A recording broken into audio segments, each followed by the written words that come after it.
Evidence itself never gives us the answer what to do. It's always evidence in the context of values and preferences. If we erred at all, it would be on the side of avoiding what was too complex. I think we need a living grade, and that's the big idea for the future at the moment.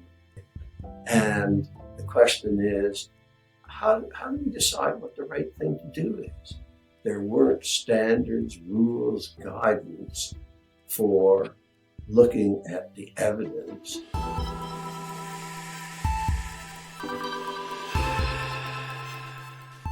Gordon, thank you so much for joining me today. Can you start by introducing yourself? Gordon Guyatt. I'm a distinguished professor of medicine and health research methods at McMaster University in Canada. And you and a broad group of international colleagues are publishing a series of pieces in the BMJ under the banner of Core Grade. Can you tell us about Core Grade?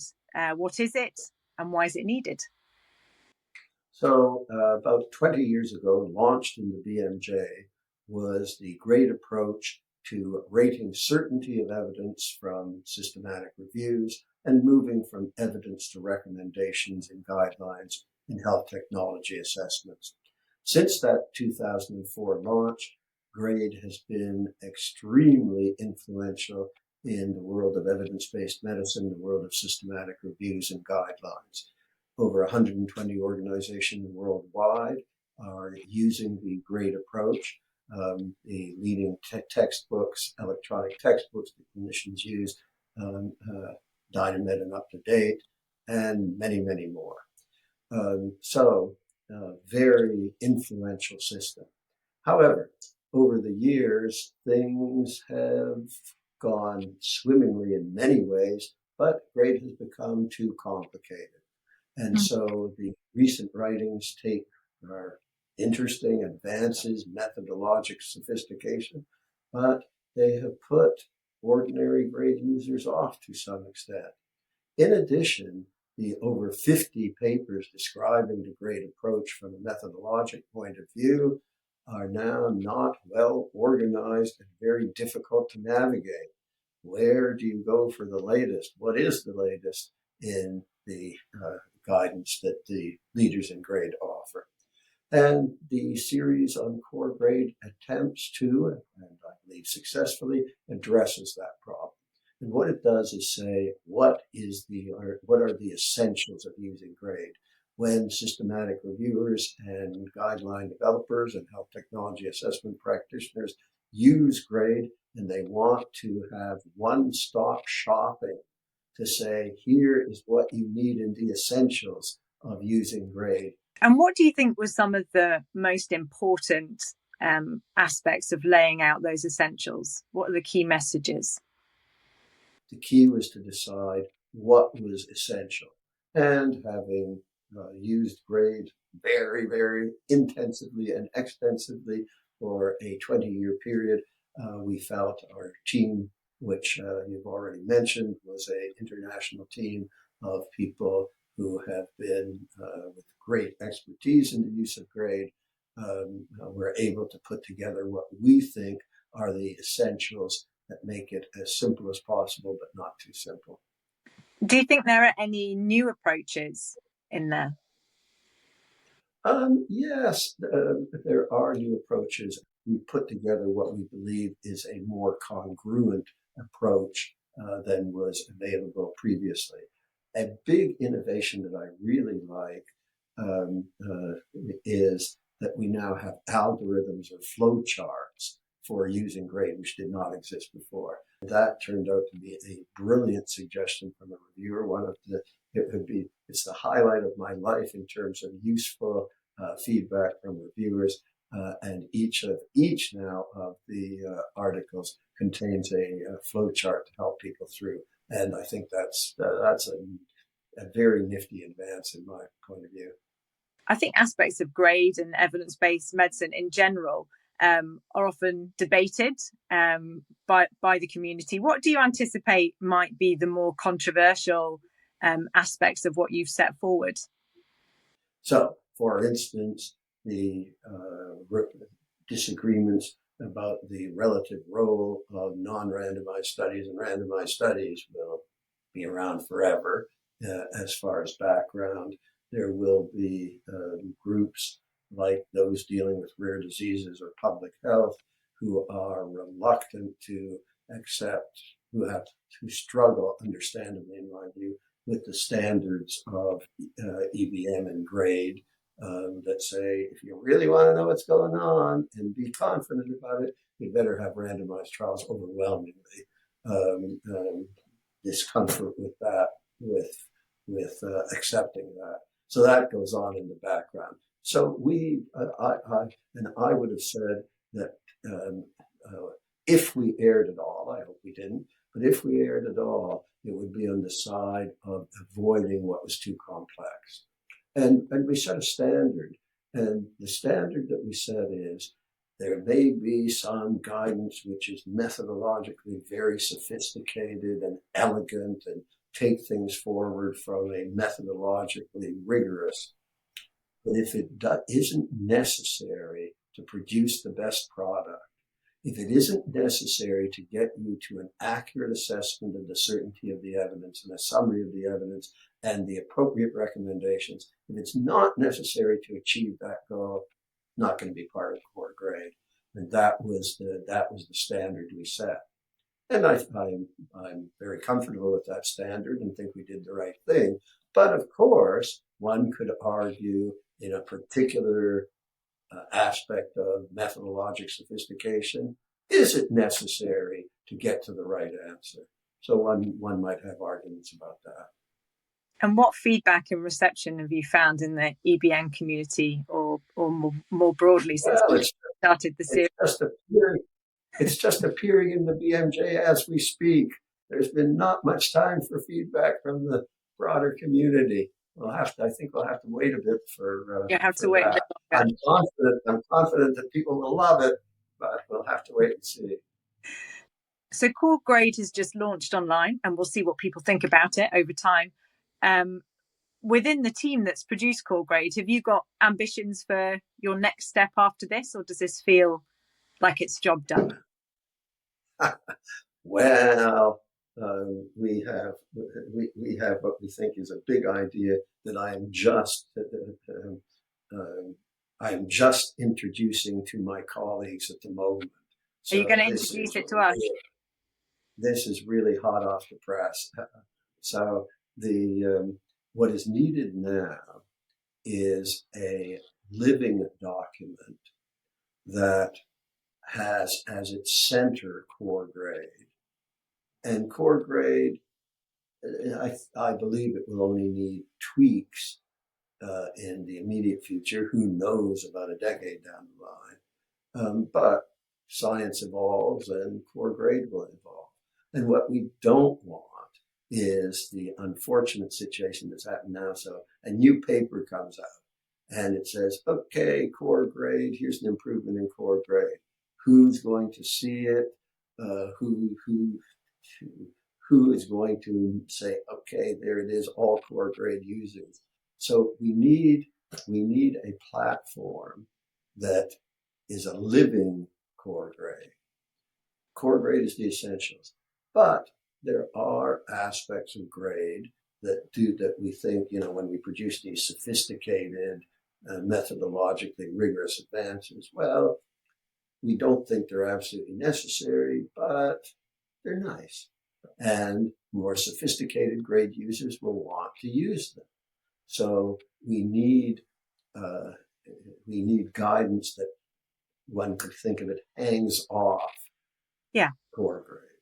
So for instance, if you want to really understand fixed and random effects models, which, core grade, pick one, use it, use the basic. But if you really want to understand and you use fixed and random effects models in the most sophisticated way, you need to know a bit more.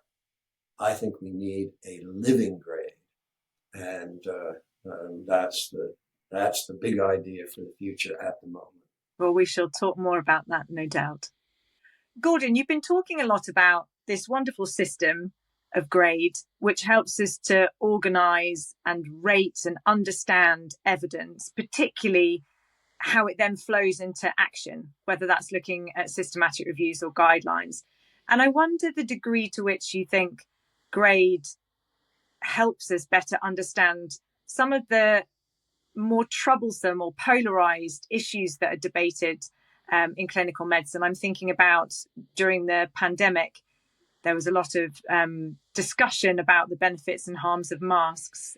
We saw some nice guidance come out in the UK about whether graded exercise therapy should be offered or not offered for people with chronic fatigue or ME.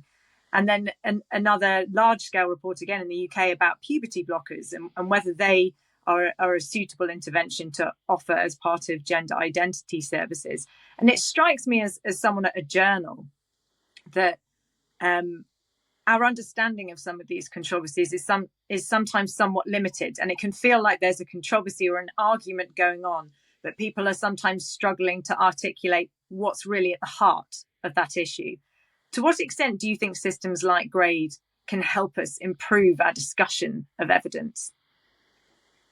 Well, I think that should be framed in terms of evidence-based medicine and what evidence-based medicine is all about. So one of the issues that led to the immediate, incredible uptake of the concepts of evidence-based medicine back in the early 1990s was what are called small area variation studies, where in one community you had 80% of the young kids having tonsillectomies, and in the community next door, 10% of the kids having tonsillectomies and hysterectomies and giving antibiotics, all sorts of people doing things differently. And the question is, how do we decide what the right thing to do is? There weren't standards, rules, guidance for looking at the evidence and saying, how are we going to decide what's right? That was at the heart of evidence-based medicine.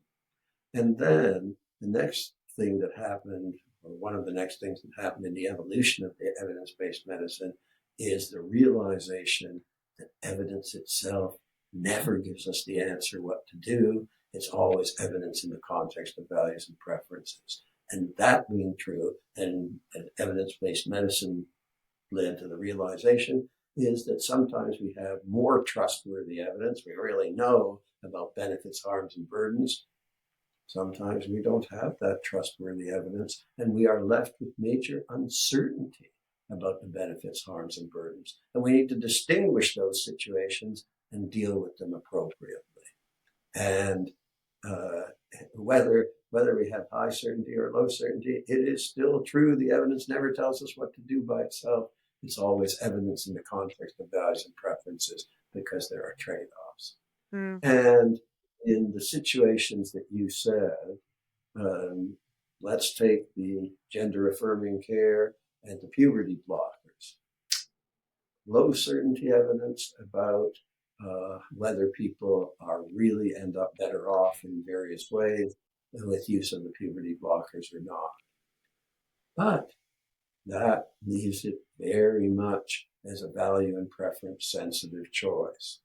So, and then it has to do with it then clarifies that you move into your notion of ethics and appropriate ways of handling the situations when the evidence is uncertain.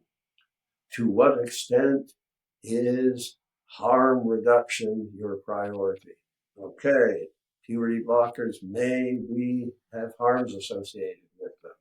Should we say we will, at the extreme, which I think is terribly misguided, but at the extreme, we will not allow young people to use these puberty blockers because we're worried about harm? Or on the other hand, to what extent do you value the autonomy of the young person and the young person's family in making under uncertainty, a lot of uncertainty, But under uncertainty, how much do we value the autonomy? How much do we respect the young people and their families in making this decision? And that is an ethical debate.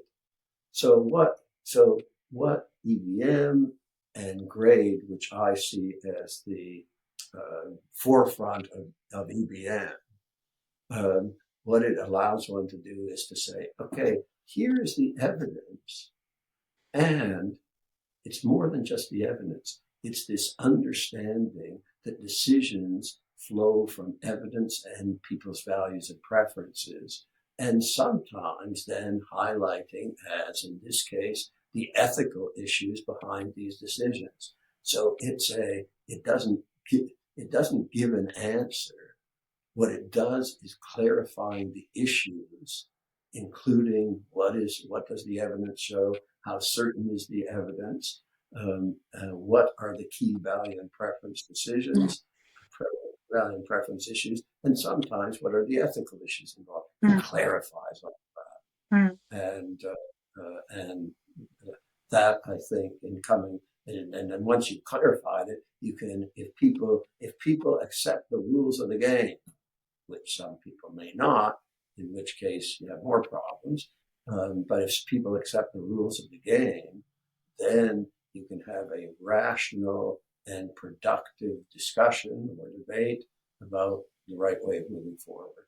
And to what extent, you talked about the concept of values and preferences being very important in EBM from the beginning.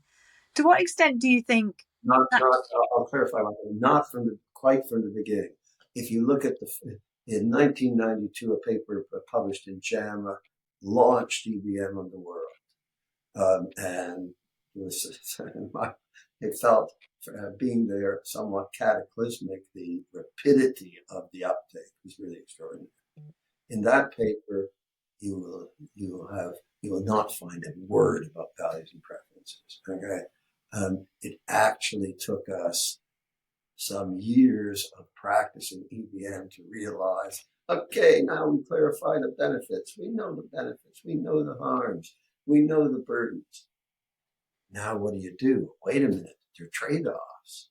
Oh, how do you deal with these trade-offs? And then the values and preference came in. So by the year 1992 was the first publication. By 2000, we had a paper saying a core principle of evidence-based medicine is evidence never tells you what to do. It's always values and preferences. So it's been 25 years now, but not quite from the beginning. Not quite from the beginning. Okay, well, that's a useful clarification. So we can call it somewhere along the line, relatively close. Early on.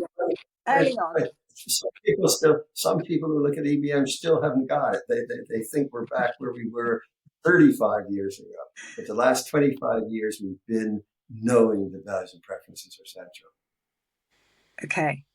So you're an accurate person, Gordon. So can we say a third of the way in, we decided... Whatever you say. I don't even know if it's worth clarifying. We can pretend it was from the beginning. But anyway, it's definitely at the center of EBM thinking now.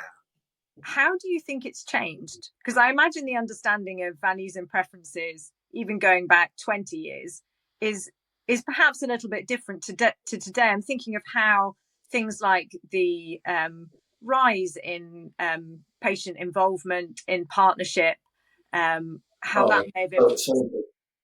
So EBM, science, and the way science interacts with the rest of the world is an evolving. Why did EBM have this extraordinarily quick uptake? Why probably did we think about it in the first place? We live in context, and those small area variation studies, I'm sure, influenced the whole picture consciously or subconsciously. We say values and preferences are very important. Well, that happened in a context where people were waking up from what one might call a parental idea of medicine, where the physician just tells the patient, here's what I think you should do, and this is it, please follow my advice. without involving the patient very much in the process. So our evidence-based thinking about values and preferences happens in the context where the world is, or at least much of the world, is recognizing that patients should be involved in their decisions, implicitly recognizing that there's values and preference issues. And if you use the physicians' or clinicians' values and preferences and not the patients, there's a problem there. So the whole notion of shared decision making, which over the last 20 years now, the extent to which people actually do it and do it well is another matter. But nobody, very few people, I think, would say, nah, we shouldn't do shared decision making. It should be the clinician telling the patient what to do. 25 years ago, that would be, and in some places where I go in the world, you would still hear people saying that. But in much of the world and in the world where we live, everybody accepts shared decision making. And there was a very interesting letter that I received. I've been part of groups evaluating the evidence around the puberty blockers and the other gender affirming care aspects. And we received a letter that said, a rapid response that said, wait a minute, how come you never have the outcome that the young people are very keen on, which is delaying puberty? That itself is an outcome that we tend not to measure. Okay? And obviously, if we did measure it, the puberty blockers would be winners. And the person who obviously has must be engaged in this work said the young people who at least at this stage are convinced that they're going to want to switch the birth gender. They are worried that puberty is going to come, and it is going to make it more difficult to switch down the line. They're really worried about that, and that's their concern. And that was not one of our outcomes. An obvious outcome, perhaps, but that was not one of our outcomes.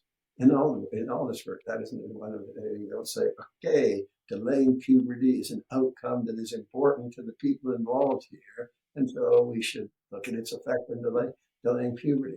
So that would be an example of something that didn't occur to me till this individual pointed it out, and yet we had left it out of the outcomes. So there is that to me. I don't know if it's a good example, but where you really got to go to the individuals involved to really have insight. So that's number one. Number two, what we have tried to do, and I think is crucial, is we need to do a better job of measuring, or the guidelines to measure patients' values and preferences in the community. And unfortunately, the people who give out the money and for research, and with what's happening in the United States, things are just going to get worse and much worse in this regard, do not think there's that much value in studies looking at people's values and preferences. So I've had a lot of grants rejected where the goal was to understand people's values and preferences, but not seen as a priority by the granting agencies. So we should be out there. So guideline panels need to know, you sit down, okay, we're going to make a recommendation. We know values and preferences are crucial. Unfortunately, we're not that clear on what people's values and preferences are, so we have to make guesses. And it would be great to have more information. And we have nice methodologic standards for doing such studies. We know how to do the studies, but it's a matter of getting the resources to do it. So that's the second thing. So faced with all of this, we need to be very thoughtful about our best guesses about what people think is important and what values or preferences are. And we need to be explicit and transparent about our values and preferences. So all the BMJ rapid writes, here are the values and preferences, inferences that we made about people's values and preferences. Most of the time on the basis of low certainty evidence about what these values and preferences really are.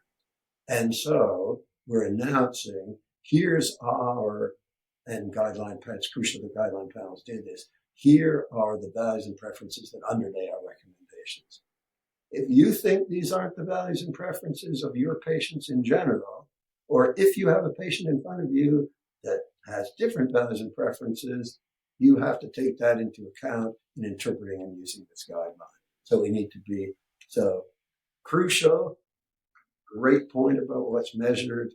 We need to measure what people think is important. Understanding that the evidence is limited at the moment, and the necessity for explicitness about values and preferences as a result. Those, I think, are all key issues. What other seismic shifts do you see in the world that you think might impact EBM in the way that perhaps values and preferences shaped it from quite early? Do you see other forces or themes beginning to impact in the way that we think about it? Off the immediate top of my head, the short answer is no. I see practical issues in how we are going to move forward optimally using evidence and values and preferences. It's when I go around the world and give talks, I'm very privileged to be giving talks about evidence-based medicine and grade and such things. There's a question I ask to clinicians wherever I go in the world. They all give the same answer. And it's 100% of the audience. So I ask the question and everybody agrees wherever I am in the world. And that question is, do you have enough time to spend with your patients? And the answer is no. So we are, so wherever you are, even in the most privileged, economically rich areas, physicians don't have the time they would optimally have with patients. And that means we have to ration, and we have to ration our time. So we have to share decision making. It takes time. We have to use it judiciously because we don't have infinite time. Do you think that impacts on things like how, what interventions we come to recommend, given that there's an opportunity cost, I guess, to recommending and implementing things in general, and the impact that then has on the fact that the clinician can't then have a conversation about something else?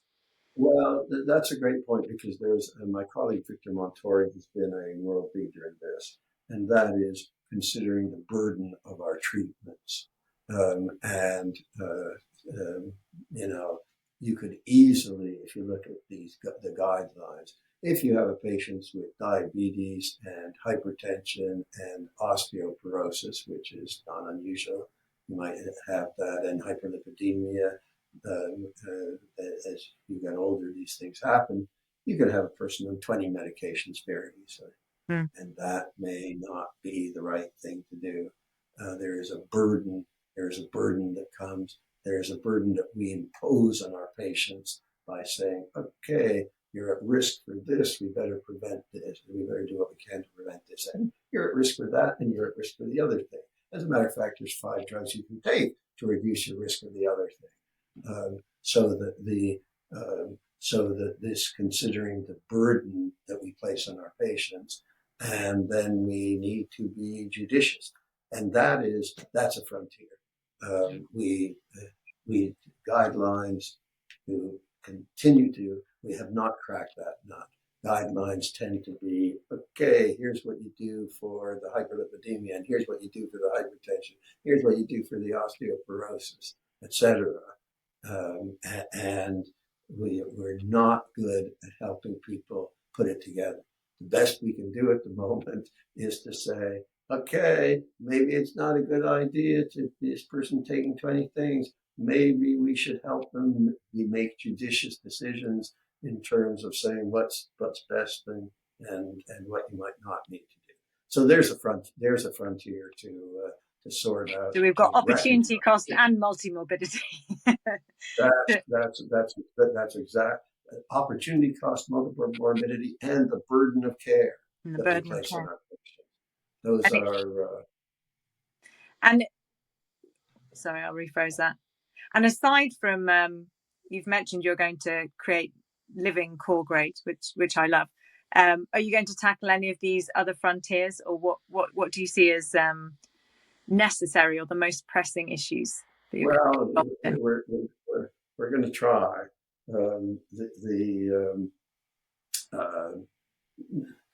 It's very challenging. If there were a magic bullet, we would have found it. There's not. So it's going to be hard work. But sure, we need to take it on. We need to have more sophisticated decision aids. We need to. What is there? There's there is how we are going to use AI to perhaps get more efficient, to help people make the right decisions. That's wide open. So that's not changing the underlying framework. That's using a tool that can be either used or misused, like just about every tool, to help us address these issues. So that's going to be a big challenge. Gordon, thank you so much for taking the time to talk to us, and wishing you all the best of luck with your new series, Core Grade, which is now available on bmj.com. Well, thanks very much. It's been my pleasure, and I'm always delighted to talk about the latest and greatest in EBM. And at the moment, that's Core Grade.